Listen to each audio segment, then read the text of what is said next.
कानून को हाथ में लेने का प्रयास किया।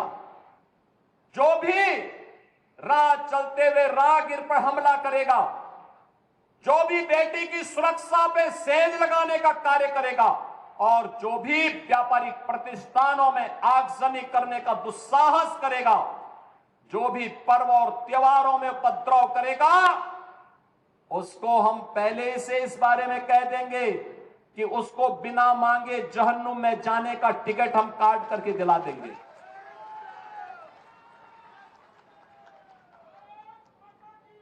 इतना पर्याप्त होगा उसके लिए।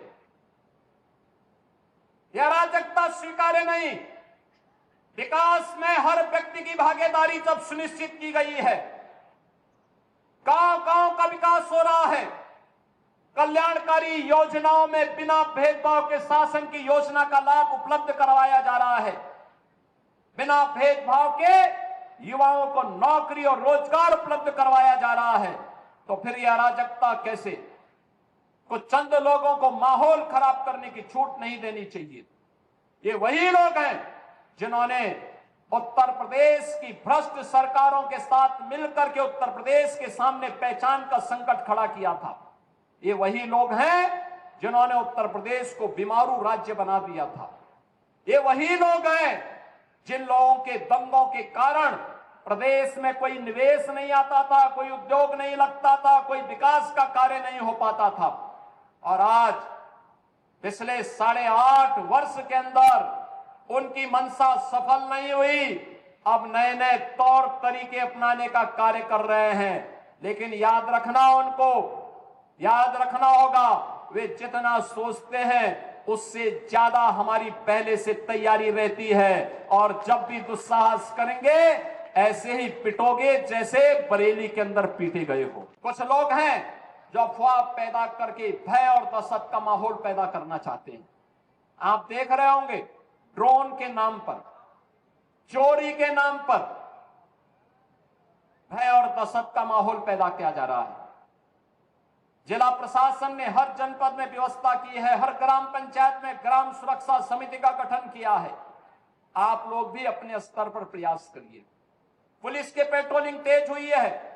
जो भी ये भय और दहशत का माहौल पैदा करेगा, ड्रोन के नाम पर अनावश्यक लोगों के मन में भय और दहशत पैदा करेगा, ऐसे लोगों के खिलाफ गैंगस्टर के तहत कार्रवाई करने के आदेश पहले ही दिए जा चुके हैं।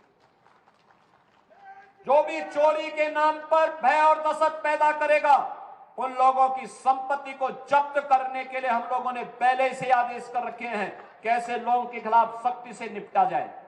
लेकिन आपकी भी जिम्मेदारी बनती है, एक सभ्य समाज के नागरिक होने के नाते विकास में, लोक कल्याणकारी योजना में अगर आपकी सहभागिता है तो व्यापक जन जागरूकता में भी आपकी सहभागिता होनी चाहिए। और व्यापक जन जागरूकता का यह अभियान, जिस अभियान के लिए आपका आह्वान करने के लिए मैं आपके बीच आया हूं, अगर कोई आपके गांव में, आपके कस्बे में, आपके मोहल्ले में, आपके अगल बगल के क्षेत्र में भय और दहशत का माहौल पैदा कर रहा है, पहले उसको रोको, उसको समझाओ। अगर नहीं मानता है तो प्रशासन को बताओ, प्रशासन अपने आप ही उसको ठोकने का कार्य कर देगा। आपको उसमें चिंता करने की बात नहीं है। आप चुपचाप बताइए, बाकी का इलाज हम स्वयं कर लेंगे। हमें लव जिहाद और धर्मांतरण जैसी राष्ट्र विरोधी गतिविधियों के प्रति सतर्क रहना होगा। गौ तस्करी और गौ कसी करने वाले तत्वों के खिलाफ सतर्क रहना होगा। अगर कोई कहीं भूल से भी इस प्रकार की गतिविधियों में लिप्त है, उसकी सूचना ससमय आप पुलिस को और प्रशासन को उपलब्ध करवाइए। बाकी का इंतजाम हम स्वयं कर लेंगे। उनका क्या उपचार होना है, उपचार की व्यवस्था हम स्वयं कर लेंगे। कुछ लोगों को शांति और विकास अच्छा नहीं लगता, लातों के भूत बातों से नहीं मानते। इनको लगता है जैसे सरकार अब भी इनके सामने झुक करके कार्य करेगी। सरकार का पहले दिन से, डबल इंजन की सरकार का पहले दिन से ही यह निर्णय है कि अपराध और अपराधियों के प्रति, गद्दारों और देशद्रोहियों के प्रति सरकार जीरो टॉलरेंस की नीति के तहत कार्य करेगी।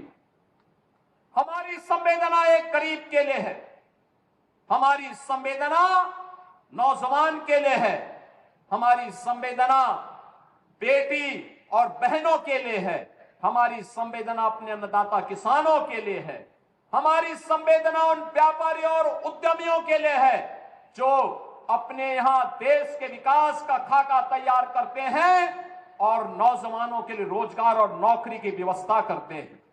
हमारी संवेदना उस हर नागरिक के साथ है जो भारत को भारत माता के रूप में सम्मान देता है, भारत के महापुरुषों का सम्मान करता है, भारत की परंपरा और भारतीय संस्कृति के प्रति आदर का भाव रखता है। इन मूर्खों को यह भी नहीं पता कि आस्था के प्रतीकों को प्यार नहीं, सम्मान दिया जाता है। सम्मान और आस्था चौराहे पर प्रदर्शन करने की वस्तु नहीं, आस्था अंतःकरण का विषय होता है, अंतःकरण का विषय होता है।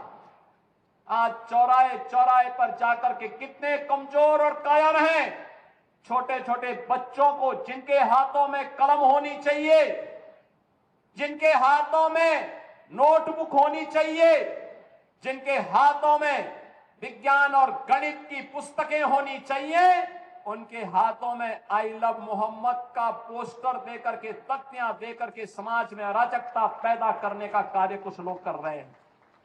इनको यह भी नहीं मालूम कि उनकी जिंदगी तो बर्बाद है ही है, लेकिन इन बच्चों की भी जिंदगी को ये लोग बर्बाद करने पर उतारू हो रखे हैं।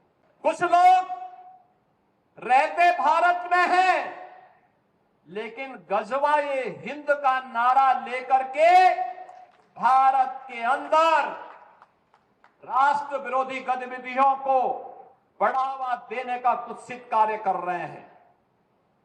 गजवाए हिंद हिंदुस्तान की धरती पर नहीं होगा। भारत की धरती, ये भारत के देवीय महापुरुषों, अवतारी महापुरुषों, देश के लिए अपना बलिदान देने वाले महापुरुषों के आदर्शों से संचालित होगा। गजवाए हिंद की कल्पना करना भी और उसका सपना देखना भी जहन्नुम में जाने का टिकट का रास्ता पैदा कर देगा। अगर किसी को जहन्नुम में जाना हो तो गजवाए हिंद के नाम पर अराजकता पैदा करने का कुत्सित प्रयास करें। और छद्म रूप में जो लोग इस प्रकार की गतिविधियों में लिप्त हैं, वे भी कान खोल करके सुन लें, देर सवेर छांगुर जैसे हाल तो उनके भी होने ही हैं। आपने देखा होगा, यही है ये कालनेमियों का हाल। कैसे छद्म रूप से लोगों में भ्रम पैदा हो। जलालुद्दीन ने अपना उपनाम रख दिया था छांगुर बाबा, जिससे हिंदू भ्रम में रहे, समाज की आंखों में धूल झोंक लेगा, लेकिन पापी कितना भी अपने पाप को छुपाने का प्रयास करेगा, उसका पाप का समय तो पाप का घड़ा भरना ही भरना है, और पाप का घड़ा भरेगा इस धरती माता उसको कभी बर्दाश्त नहीं कर पाएगी। और छांगुर जैसे दुष्कर्मियों और राष्ट्रद्रोही तत्वों के द्वारा छद्म रूप से यही कार्य बलरामपुर की धरती से करने का प्रयास हो रहा था। हमें सतर्क होना होगा। जो लोग हिंदुस्तान की धरती पर रह करके भारत विरोधी गतिविधियों में लिप्त हैं, हिंदू विरोधी गतिविधियों में लिप्त हैं, हमें ऐसे कालनेमियों से सतर्क रहना होगा। उन्हें सख्ती से जवाब देना होगा। स्थानीय प्रशासन और पुलिस को इसके प्रति सजग करना होगा और समय समय पर इनकी गतिविधियों के बारे में शासन को अवगत कराना होगा, जिससे समय रहते इनकी नाजायज गतिविधियों पर सरकार पूरी तरह नकेल कस सके।